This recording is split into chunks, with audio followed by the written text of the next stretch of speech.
Because you've got to make a move which will put yourself out of your own control into the control of a better. If you don't believe in the Christian kind of a God, you can believe in the Hindu kind of a God, who is your inner self. You see, you've got a lower self, which you can call your ego. That's that little scoundrelous fellow that's always out for me.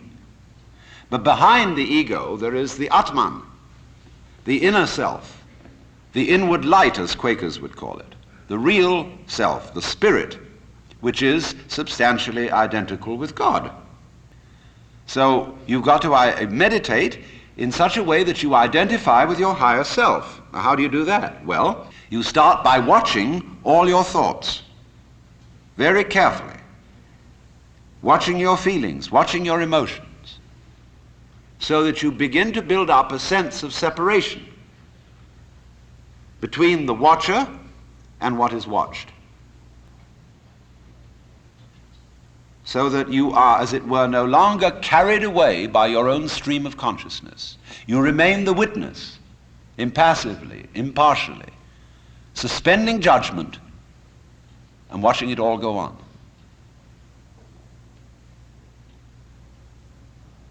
That seems to be something like progress. At least you're taking an objective view of what is going on. You are beginning to be in a position to control it, but just wait a minute. Who is this self behind the self, the watching self? Can you watch that one? It's interesting if you do, because you find out, of course, that this is just as the problem of grace is nothing more than a transposition of the first problem. How am I to be unselfish? By my own power. It becomes, how am I to get grace by my own power? So in the same way, we find that the watching self, or the observing self, behind all our thoughts and feelings, is itself a thought. That is to say, when the police enter a house in which there are thieves, the thieves go up from the ground floor to the first floor. When the police arrive on the first floor, the thieves have gone up to the second, and so to the third, and finally out to the roof. And so when the ego is about to be unmasked, it immediately identifies with the higher self. It goes up a level. Because the religious game is simply a refined and highbrow version of the ordinary game. How can I outwit me? How can I one-up me? So, if I find, for example, that in the quest for pleasure, the ordinary pleasures of the world, food, sex, power, possessions, all this becomes a drag, and I think, no, it isn't there. So I go in for the arts and literature, poetry, music. And I absorb myself in those pleasures. And after a while, they aren't the answer. So I go to psychoanalysis, you see. And then I found out that's not the answer. I go to religion. But I'm still seeking what I was seeking when I wanted candy bars. I want to get that goodie. Only I see now that, of course, it's not going to be a material goodie. All material goodies fall apart. But maybe there's a spiritual goodie that's not going to fall apart. But in that quest, the quest is not different from the quest for the candy bar. Same old story, only you've refined the candy bar and made it abstract and holy and blessed and so on. So it is with the higher self. The higher self's your old ego. And you sure hope it is eternal, indestructible and all-wise. But then the great problem is how to get that higher self working. How does it make any difference to what you do and what you think? I know all kinds of people who've got this higher self going, practicing their yoga, but they're just like ordinary people, sometimes a little worse. And they can fool themselves. They can say, for example, well, my point of view in religion is very liberal. I believe that all religions have divine revelation in them, but I don't understand the way you people fight about it. You fight and say that we Jehovah's Witnesses have the real religion. Others say, well, we Roman Catholics have it. And the Muslims say, no, it is in the Quran, and this is the right way. And somebody else gets up, and he may be a rather highbrow Catholic, and say, well, God has given the Spirit through all the traditions, but ours is the most refined and mature. And then somebody comes along and says, well, as I said, they're all equally revelations of the divine. And in seeing this, of course, I'm much more tolerant than you are. You see how that game is going to work? See, I could take this position. Supposing you regard me as some sort of a guru, and you know how gurus hate each other. They're always putting each other down. And I could say, well, I don't put other gurus down. See, that outwits all of them. See, we're always doing that. We're always finding a way to be one up. And by the most incredibly subtle means. So you see that, you see? And you say, I realize I'm always doing that.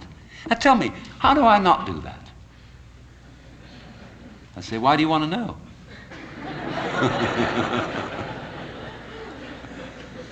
Well, I'd be better that way. Yeah, but why do you want to be better? You see, the reason you want to be better is the reason why you aren't. Shall I put it like that? We aren't better because we want to be.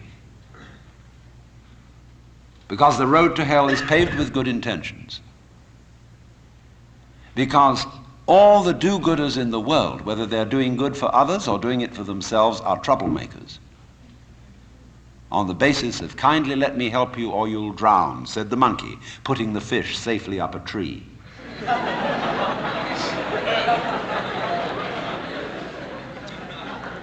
We white Anglo-Saxon Protestants, British, German, American,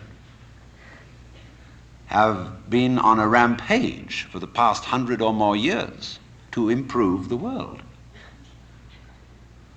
We have given the benefits of our culture, our religion, our technology to everybody, except perhaps the Australian Aborigines. And we have insisted that they receive the benefits of our culture, even our political styles, our democracy. You had better be democratic, or we'll shoot you. And having conferred these blessings all over the place, we wonder why everybody hates us. See, because sometimes doing good to others, and even doing good to oneself, is amazingly destructive. Because it's full of conceit. How do you know what's good for other people? How do you know what's good for you? If you say you want to improve, then you ought to know what's good for you. But obviously you don't, because if you did, you would be improved. So we don't know. It's like the problem of geneticists, which they face today. I went to a meeting of geneticists not so long ago where they gathered in a group of philosophers and theologians and said, now look here, we need help. We now are on the verge of figuring out how to breed any kind of human character we would want to have. We can give you saints, philosophers, scientists, great politicians, anything you want. Just tell us, what kind of human beings ought we to breed? So I said, how will those of us who are genetically unregenerate make up our minds what genetically generate people might be. Because I'm afraid very much that our selection of virtues may not work.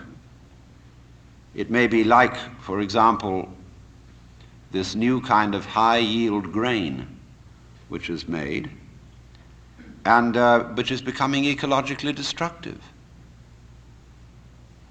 When we interfere with the processes of nature and breed efficient plants and efficient animals, there's always some way in which we have to pay for it. And I can well see that eugenically produced human beings might be dreadful. We could have a plague of virtuous people. Do you realize that? Any animal considered in itself is virtuous. It does its thing, but in crowds they're awful.